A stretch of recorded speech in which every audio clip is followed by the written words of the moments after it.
Today we're going to be talking about creating faux stained glass windows. As you see, this is a birdhouse that my wonderful husband cut a door and put hinges in it. And we're doing fairy houses with some children in our guild. So with the hole where the bird normally would go in, I thought, why not make that a faux stained glass window? So you'll see a sheet of vellum here that you can get at office supply stores. And I drew the circle. And then I cut it out to make sure, out of paper, to make sure it fit. And then I used the Cricut to set up the dimensions for circles. And since we have 24 of these, I wanted to make sure I had plenty for all the children. And if they had any happy accidents, they could create some more. And you can see how they come nicely off the standard grip mat Cricut. And you got your perfect circles. And it's always good to test when you have irregular objects like this door. I had to play with the shape to make it work. And then I use permanent markers. I prefer Sharpie, but I have found the off-brands work. And here's a Sharpie kit that has the ultra fine and fine. I got it on sale through Amazon, so it was a nice find. I've used Mod Podge glass luster and 3-dimensional. On these, the glass luster seems to work the best, and you can see basically you can just draw your lines and then just use your permanent marker to color in if you want color in your faux stained glass window. And I'm just showing the steps as we went through. This was just freehand. You could take ideas from coloring books and shrink them down, or just freehand your own designs. And it's fun for children to be creative as well as adults. And it's inexpensive, so you could cut out a bunch of circles, and if you don't like some, that's okay. It might turn into something else that you can use in another project. And I like to just play with it and see what I like, hold it up to the light and see what it's going to look like, because it's very different once you have a light source behind it. And with these little birdhouses that are fairy houses, I would recommend putting one of the little lights, LED lights that you can get from the dollar store to give it some light inside. And I've taken Pringles cans and made fairy houses as well. But like I said, these are just step by step. So we finished one, starting on another one. Each will have their own pattern, and the children will actually design their own. Some can be quite elegant. Some could be geometrical. Some could just be freehand. You can take pictures and shrink them down and outline them in a very rough sketch, almost like an SVG, and which is a vector graphic, and get your designs. The simpler the shapes, the easier. Because real stained glass, you can see here's the Mod Podge gloss luster and the markers. And I'm just taking a cheap paintbrush or an old paintbrush and using the Mod Podge so that I don't ruin my good brushes. And you could even use a foam sponge and do the same. Now it will curl, but that's all right. You're going to flip it over and paint the other side, or leave it plain.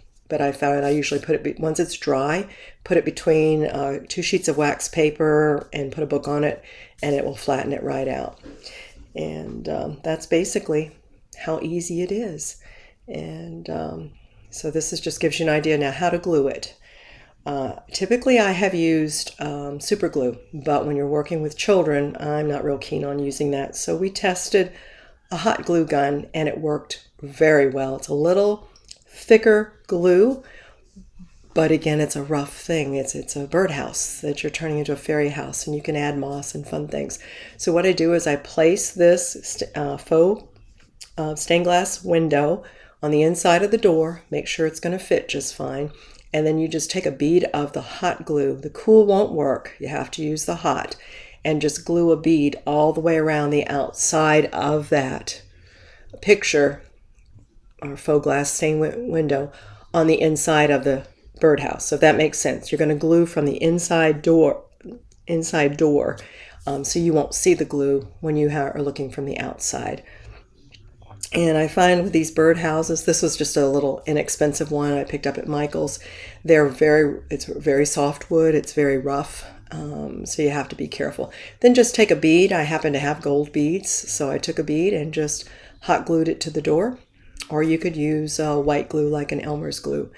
And there you have it. Now this is not a finished fairy house. We'll have another video on that in a little while, but this is just the rough. I wanted to get the windows done first. The way you can make faux stained glass is to take a picture of something. For instance, this is an actual stained glass that I made. You'll see a couple of them. One my husband made and one I made. And what I did is I took pictures of these and then I scanned them into my printer, my HP printer, reduced the size to the size that I wanted for our Victorian house, and then I printed that sized painting picture onto vellum and cut it out and then glued it.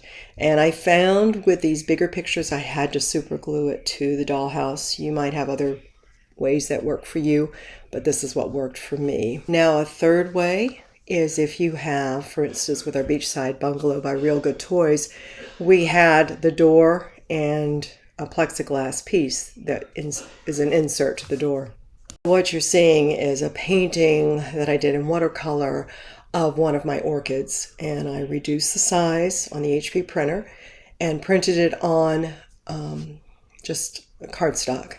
Then I took my extra fine tip Sharpie, and then just drew lines as if it were pieces of glass that had been foiled and soldered into place. And then that became my template. So then I put that under the plexiglass and then traced everything. And then I just took the Sharpies and then colored in what I wanted. And this just shows you the door. Here's the insert. I tested it first to make sure it was how it was going to look. I always like to practice quite a bit before I try anything and make sure. And I have a video where I practice different things, different techniques, different products before I actually did this one. But that's what it looks like when it's finished. And of course we had to glue it in, and we were able to just to use I believe carpenter's glue. It's been a while, don't remember now at this point, but that's what my little so I have a picture in my studio of the orchid painting, and it's so much fun when people, especially children, grandchildren, come in and they look and they go, wait a minute, I've seen this picture before on the door, and they look up and they go, oh, that's your painting. I was like, yeah, and there's the orchid in the backyard. And it's fun because it stretches their imagination a bit, as well as ours as adults, and says, why not? Why can't we do that? And just have fun. That's what it's all about. Hope this was helpful. Hope you'll look at our other videos, like and subscribe our site, and share. It's important for all of us to be creative and not be afraid to try. And I appreciate all of you for viewing. This has been a real joy to put together and share some of our creations, and look forward to seeing you next time. Have a great day.